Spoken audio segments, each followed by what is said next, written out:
So this situation happens, and this were your bodyguards people. Now, are you officially done being a Crip? Was that like... Man, I said that was it. I said that was it. Y'all broke my jaw. That's it. You know what I'm saying? I wanted to get away from it anyway. I just didn't know how. I didn't know nothing about that. But I said, that's it. Y'all got, you know what I'm saying? Y'all, that's y'all, that's my way out. You know what I'm saying? So I'm like, I don't know y'all. I'm not from LA. I only moved down here like trying to chase a dream. Now I'm going home. But it took me a little minute. It took me a little, I ain't moved home right away. I was still thugging in LA. But man, that was it for me. You don't gotta tell me nothing. Shoot. Somebody, they want me to dip, they gonna have to kill me. But you see, God spared my life. Now, did you hear about other rappers doing this? Yeah, that's why I did it. Because I seen other rappers doing it. That's why I did it.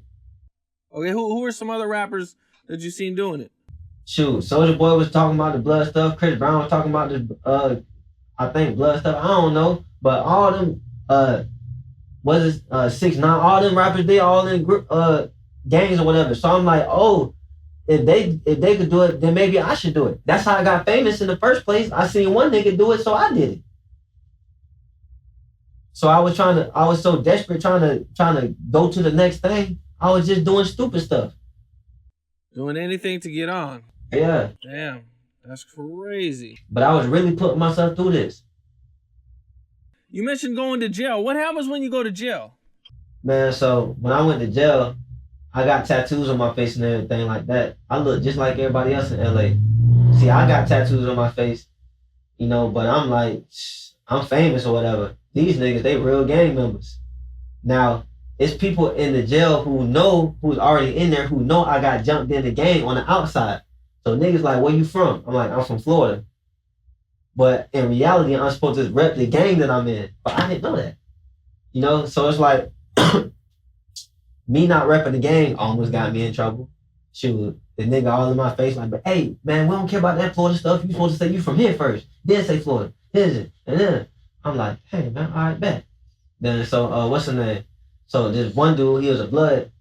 He like, well, Boot Gang said he wasn't from nowhere. He said he from nowhere. I just told him to rep my set.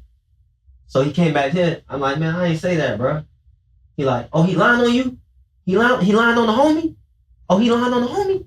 So what's his name? He wanted to fight him. So instead of fighting him, he fought his older homie. And I fought the nigga who was lying. Damn. Okay. Is that the only fight you got in jail? Yeah. After that, everybody dapped me up and everything like that. It was like, hey, boy, you did your stuff. Boy, you did your stuff. Was this the time in jail where you started to turn your life around? No, this was the time in jail where I met Jesus the first time. The very first time. But even then, I came out living a sinful life because I had a encounter with him, but I was still, you know, I still had, you know, worldly desires, still on a mission, still like, you know, still wanted worldly things. But I fully gave my life to God a year ago when I have a brother. He got shot. He got shot for selling drugs. And my bullet went through his kidney and his liver. He got shot. And when his spirit left his body, he was still alive. And he was in the kingdom of heaven. He was in the kingdom. His dad Ben died. His dad was showing him around. This man ain't never grown no beard. This man is selling drugs. This man ain't know nothing about God. But he a whole godly man now. And only God could do that. I believe every word he say. Especially because I had an encounter with Jesus when I was in the jail cell. So I fully gave my life to God. And I was seeking change anyway before I did. I was seeking change because I've been through so much. I'm like, man, I need something different. I want to be good. I don't want to feel like this. I need purpose. Well, I'm telling you, boy, God gave me purpose, man. I've been through so much. What was your first prank? The Popeyes? Shoot, I don't know if that was a prank, but because that was legit. Yeah. Okay, take me through it, man. What were you thinking when you thought up with the idea? Oh, honestly, to be real, I was on live. Now I was on live, and when I was on live, cause I like for some reason it just I always knew how to get like Instagram. Like before I even blew up, like when I was in high school, man, I used to have like 10,000 followers, 20,000 followers. that I go through pages. I just knew how to gain followers. So plus, you know, I'm cute and everything, so like I get followers. You know what I'm saying? Like I'm a handsome man. So like I know how to get people attention. So I was on my live. Now I have a regular page. I'm on my live. I'm like, man, hey, what's something y'all never seen before? Ever done? I do it. Somebody I seen they was commenting all type of stuff, but I seen a comment that stood out to me. It said, "Go in Popeyes and make your own chicken." The very next day, I told my brother when he got out of school, I told him what I'm gonna do. So I walked. Now I ain't never done nothing like this before. So we walked to Popeyes, which was like a 30-minute walk.